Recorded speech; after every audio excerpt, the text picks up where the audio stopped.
Hey guys, welcome back to the channel. I have another 4 lightning computer, this time coming from Hawaii. This computer actually was here last year in June for a no crank, no start, and I repaired it and it's been working good since December.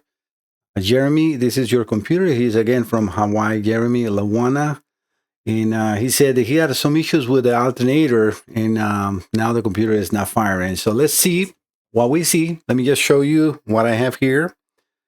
And I normally do, I have the computer already connected and it's plugged in. And I'm actually already providing the signals and it should have been running already, which is odd.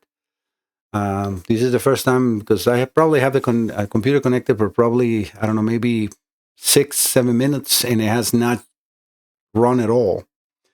So I'm going to turn the ignition off. You can see the cluster going off. And I'm going to kill the battery. I am providing the signal of 400 RPMs, signal 51, which is the one I use for this.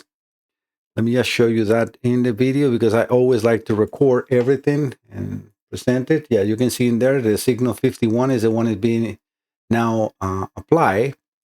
So the computer, even though it's off, that signal is already being injected to it. So all I need to do is put the battery and then ignition, and it should fire immediately as soon as I put the ignition on. But nothing is happening.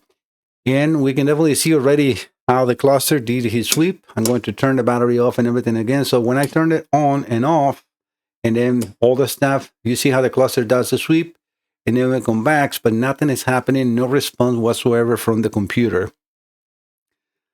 So I'm going to actually connect the scanner to make sure that we can read the VIN number on the computer. So let me get the SUS in here. Let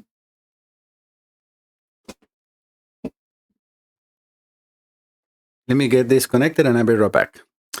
In the meantime, I'm doing this. I want to show you the last paperwork that I have from him. Yeah, let me get the full probe out.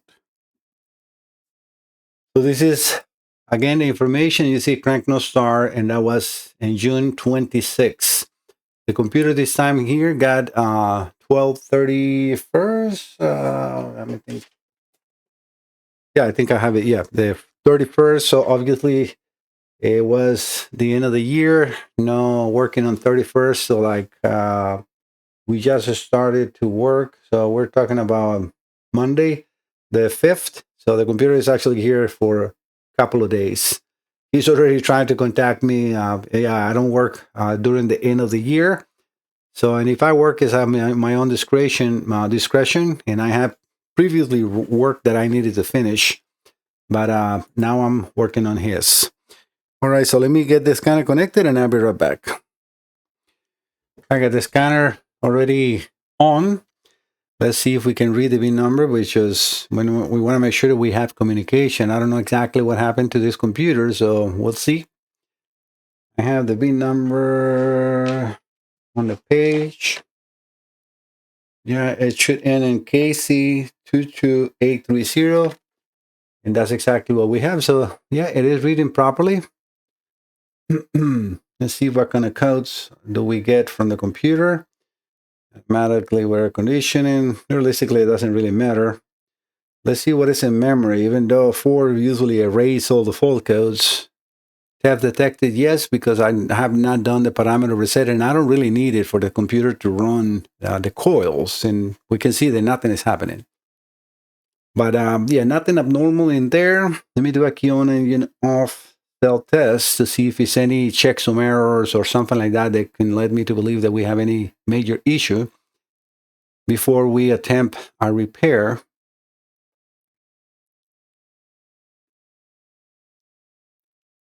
Just scrolling, quickly. The rest I'm not really concerned because nothing of that is connected. I'm just looking for anything about RAM memory or MB memory. Nothing. Everything is good. So let me open the computer, guys, and I'll be right back to see what I see in there.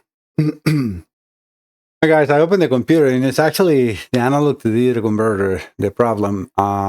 What happened to the computer, I'm not really sure because it's not like it's a blown component, but it's definitely the issue. All the signals are reaching to it, and I'm going to have to replace it again. And this is odd because something that works good for 6 months, and then about an alternator, and this is where sometimes it's a little hard.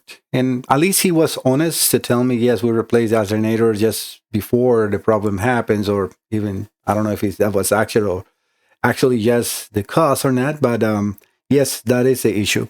So let me replace the component, and I'll be right back, guys. I got everything. It's still the same way now after the repair. The signals are still ready to go in there. I didn't change that. So let me put the ignition, and you can see me through the circle right here where I'm moving my hands.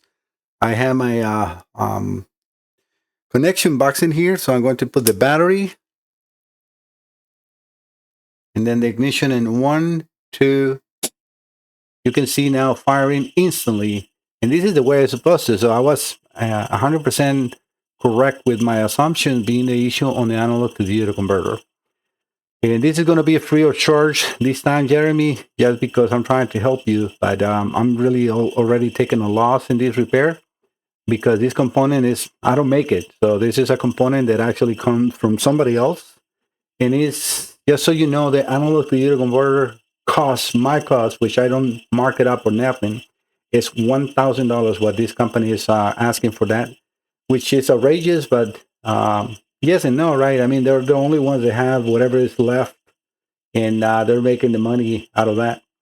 So yeah, they're the only way that we can keep these beautiful cars is still on the road, right? So but yeah, in this case, it's not the component fail.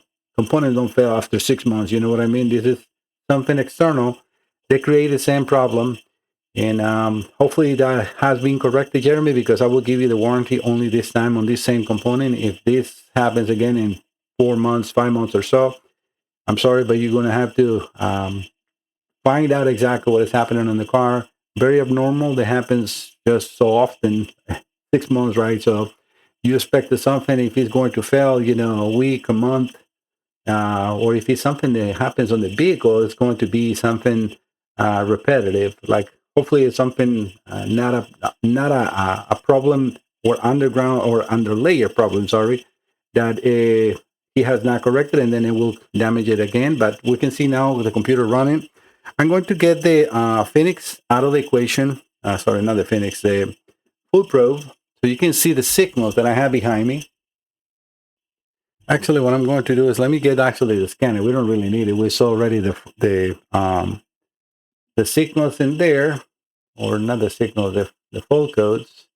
And let me move the full probe up here, so you can see the firing on the image, and also behind me right here on the side, you can see the load boxes. So these are going to fire even before we can see anything on the software, right? Because that is direct connected. So I'm going to turn the ignition off and kill the battery. So this is just, now you can see in a better way what I'm doing in here. The signals, this is the flashing signals you see here, is still being injected. But obviously that can never happen in the car because it's a crank sensor, position sensor, or the crankshaft position sensor. So it needs the engine spinning.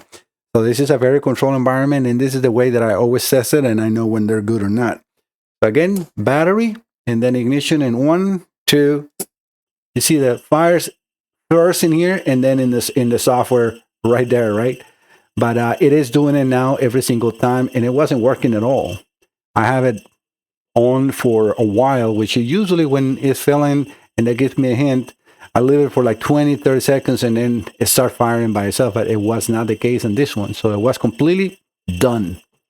And I had never seen this as bad as this ever. So something, and it's not abnormal. When you have spark plugs leaking or coils that are leaking into the block, and the grounds are not secure or clean, that can damage the analog to digital converter and also the alternator. Why the alternator? This sensor signal is an AC sine wave. When the alternator gets damaged, what the alternator does is it produces an AC sine wave voltage in it. Through the trial of diodes there is internally alternator. It makes direct current, so positive and negative, right? So it's direct, and that's what the diode's function is. But when the diode gets bad, that start leaking into the 12 volts, and the computers are not protected against that. So it skews everything and it damages this IC. And the reason it damages the IC is because this IC is not like a MOSFET that is on and off and stuff like that. No, this actually has a logic. So that is what it gets damaged. The logic on these ICs, it gets damaged. And actually, the manufacturer told me, like, send those back to me, and he is going to take care of, at least refund me something. But he has to probably see if it's a corrupt information. He will know. It's like, Mike, if it's corrupted, I'm sorry, but there is no refund because this is something that was done. If it's a damaged IC that is damaged, then I can give you a refund, which I have. I have a badge from him of 5 of those components that were sent back to him. He's like, yeah, Mike, those 5 are bad, and he refunded money. He was, he's a very honest supplier, and at least we have a good relation in that. But yeah, so Jeremy, your computer is definitely good to go. I will be packing these and send this your way first thing tomorrow morning. And guys, thank you so much for visiting the channel. I have another 4 Lightning coming pretty much after this video, so stay tuned. I will see you next time. Bye-bye.